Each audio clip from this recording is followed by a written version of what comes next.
브리핑 내용과 함께 지금 전해진 내용들을 다시 한번 정리를 좀 해봐 주시죠. 네, 일단 우리나라 한국인으로 추정되는 남성의 시신 한 구가 발견이 됐습니다. 사고 지점에서 102km 떨어진 곳으로 상당한 거리로 보이고요. 그리고 헝가리 주민이 발견을 했습니다. 현재 이제 헝가리 내무부 경찰이 조사 중인데 사실 앞서서 이 현지 언론, 헝가리 언론 측에서 시신 4구가 발견됐다라는 보도가 먼저 있었습니다. 그래서 이제 그 헝가리 일간지 메그야르 nemzet라는 그 일간지인데요. 발견된 시신들이 지금 시던 확인에 있다. 유람선 이번에 이 침몰 사고로 인한 시신인지도 확인하고 있다 정도의 보도가 앞서서 있었습니다. 제가 한 번만 더 확인해 볼게요. 지금 김대근 기자가 전한 것은 한국인으로 추정되는 한국인 남성으로 추진되는 시신 한 구가 사고 지점에서 102km 떨어진 곳에서 발견이 됐고 지금 이현아 기자가 덧붙여서 전한 내용은 헝가리 현지 언론이 전한 내용이죠. 네, 그러니까 그렇습니다. 한국인 시신 4구가 또 발견됐다는 그런 내용입니까? 한국인 시신인지는 확인할 수 없으나 이 다뉴브강 끝에서 시신 4구가 발견이 됐다 정도만 나온 상황입니다. 그 부분은 잠시 후에 저희 헝가리 현지에 있는 리포터 연결해서 좀 알아보도록 하겠고요. 그렇게 해야겠네요. 자, 우리나라 구조단과 헝가리 측의 이제 이견이 조금 있던 부분은 선체 수색을 어떻게 할 거냐 하는 부분인데 그 부분은 지금 어떻게 진행이 되고 있습니까? 네, 뭐 앞서서 오후 6시, 그러니까 현재 시각 11시쯤에요. 그 양국이 수색 관련된 회의를 했는데 브리핑을 통해서 그 결과가 발표가 됐습니다. 이 부분이 가장 중요했었는데 오늘 잠수 결과를 보고 이 선체 수색 여부를 판단하겠다라고 이야기를 했습니다. 우리나라 구조단과 헝가리 측 수중 수색 결정을 하기 위한 회의였는데 시간은 이제 오전 7시부터 계속 진행이 됐었습니다. 근데 잠수사 투입점을 둘러싸고요. 약간의 양국의 이견이 발생을 했는데 우리나라 측 같은 경우는 수중 수색을 위해서 잠수사를 투입해야 된다라고 했는데 사실 잠수사 수색 구조 작업에서 가장 중요한 것은 시야 확보입니다. 자, 그래서 헝가리 측은 조금 더 신중한 입장을 내놨는데요. 이 추가적인 사고 방지를 하는 것이 좀 더 중요하기 때문에 시야를 확보한 다음에 들어가는 것이 좋다라는 입장을 좀 고수를 했습니다. 근데 오늘 이 수색 관련된 좀 진행된 상황을 좀 정리를 해보면요. 새로운 내용이었습니다. 아까 브리핑을 통해서 나온 내용이었는데요. 오늘 오전 9시부터 이 헝가리와 한국 측 잠수사 각각 2명이 수중 선체 수색 가능성을 타진하기 위해서 작업에 들어갔습니다.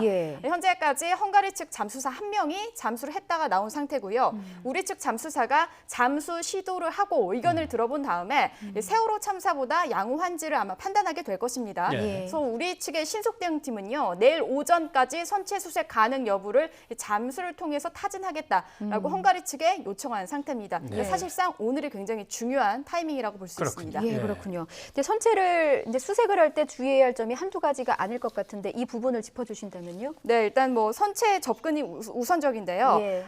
접근을 할 때 보면은 이번에 사고가 난 유람선 같은 경우에 크기가 크지 않기 때문에 객실이 하나입니다. 그래서 객실 하나를 잘 수색을 해야 되는데 수색 과정에서 일단 벌어질 수 있는 추가 사고 당연히 예방해야 되고요. 선체 훼손을 최소화하고 그리고 시신이 있을 수 있기 때문에 시신도 역시 훼손을 최소화하는 그 방안으로 이제 아마 수색을 진행해야 될 것으로 보입니다. 네, 그렇군요. 헝가리 유람선의 침몰 사고 원인 그리고 그 책임을 밝히는 수사는 어느 정도 진전이 있습니까?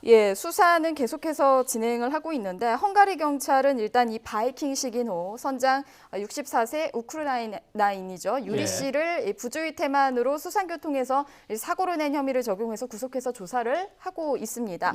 형사처벌 쪽으로 좀 살펴보면요. 과실치사 혐의가 인정이 될 경우에는 징역 8년까지 가능합니다.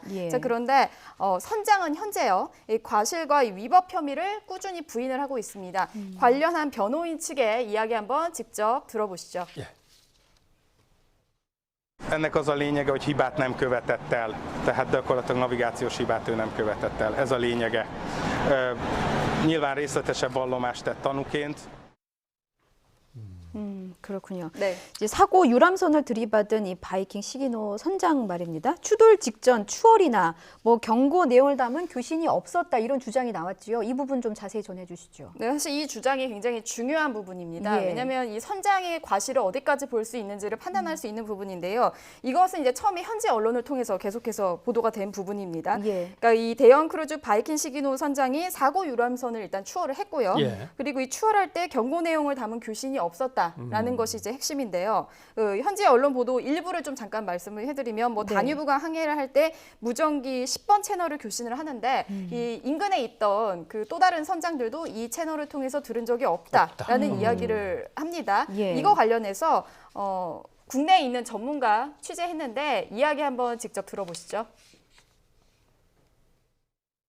유람선하고 그 크루즈선 사이에 크루즈선이 추월선이 된 상황이거든요.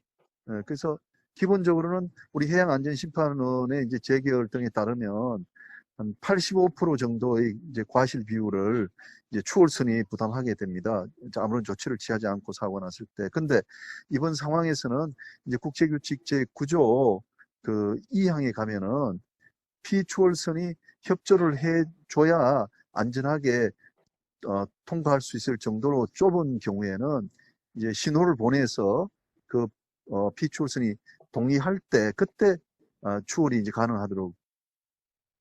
네, 그러니까 말이 조금 어려워서 좀 해석을 해드리면요. 예. 일단 이거에 근거할 수 있는 건 해사안전법, 그러니까 국제 규칙입니다. 이거는 전 세계가 같이 공용돼서 적용할 수 있는 부분인데요. 예. 우리가 이제 도로 운전할 때 보시면 추월하는 차가 있고 추월을 당하는 차가 있지 않습니까? 예. 자, 그럴 때 추월하는 차가 무조건 앞에 방해물이나 다른 차가 있으면 추월한 차가 앞에 있는 차를 피해야 된다는 뜻입니다. 네. 예.